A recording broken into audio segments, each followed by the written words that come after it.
Futsal என்ற பெயரில் அதற்கான ஏற்பாடுகள் செய்து கொடுக்கப்படுகின்றது. இரவில வெளிச்சம் இல்லையா, நாங்க லைட் அடித்து தருகின்றோம். பகல் லைட் போடுறாங்களா ஃபுட்சால்ல?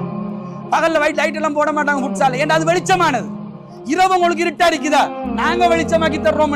பகல்கள் இரவுகள் எல்லாம் வெளிச்சமாக்கி கொடுக்கப்படுகின்றது. அதன் மூலமாக என்ன நடக்குது சகோதரர்களே?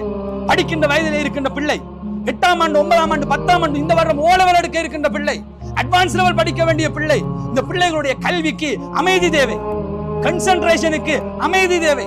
ஒரு விடயத்தை கன்சென்ட்ரேட் பண்ணி ஒரு விடயத்தை உள்வாங்கிக் கொள்ள வேண்டுமா, அமைதி தேவை. சில வேளைகளில் பாடசாலையில் அந்த அமைதி அவருக்கு கிடைக்காது, பின்னேற நேரத்தில் அவனுக்கு அந்த அமைதி கிடைக்காது. அவனுக்கு அந்த இரவிலே தான் அந்த அமைதி வீட்டிலே கிடைக்கும். அந்த நேரத்திலும் அவனுக்கு விளையாடுவதற்குரிய ஏற்பாட்டை இந்த சமூகம் செய்து போ விளையாடு என்று சொல்லி அனுப்பிவிட்டால் இந்த பிள்ளை என்ன செய்வான்? அவன் அங்கு போய் விளையாடத்தான் செய்வான். அந்த விளையாட்டுகள் இன்றைக்கு நம்முடைய பாடசாலைகளிலே பாடசாலை பெறுபவர்களையும் நாசமாக்கி விட்டது, ஆன்மீக ரீதியான பெறுபவர்களையும் நம்முடைய வாழ்க்கையில நாசமாக்கி விட்டது. ஆன்மீக ரீதியாகவும் இரவை பார்ப்பது கிடையாது, பாடசாலையில் கல்வி ரீதியாகவும் அந்த இரவை பார்ப்பது கிடையாது. இரவுகள் எல்லாம் பிஸி, இரவுகள் எல்லாம் வேலை, இரவுகள் எல்லாம் விளையாட்டு.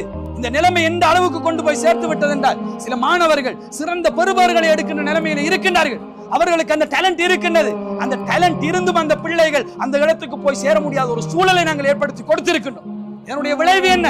அந்த பிள்ளைகளுடைய ரிசல்ட்ஸ்ல இருக்கின்ற மோசம். ஒரு பாடசாலையுடைய ரிசல்ட்ஸ் நான் சில பாடசாலைகளை எடுத்து காட்டினேன்.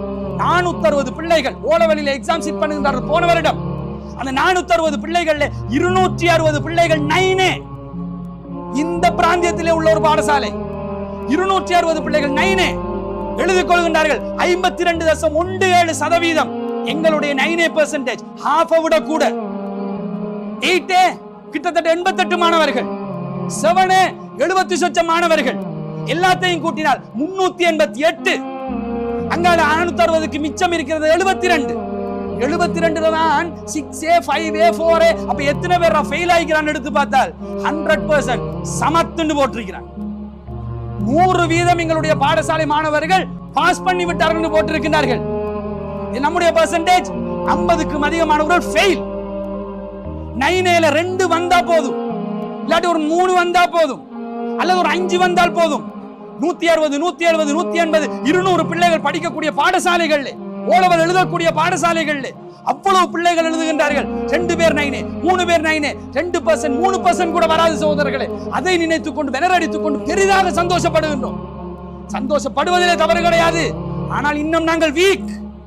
நல்ல திறமையான பிள்ளைகள் கூட பின்வாங்கி போவதற்கு இந்த இரவு கூத்து காரணமாகின்றது.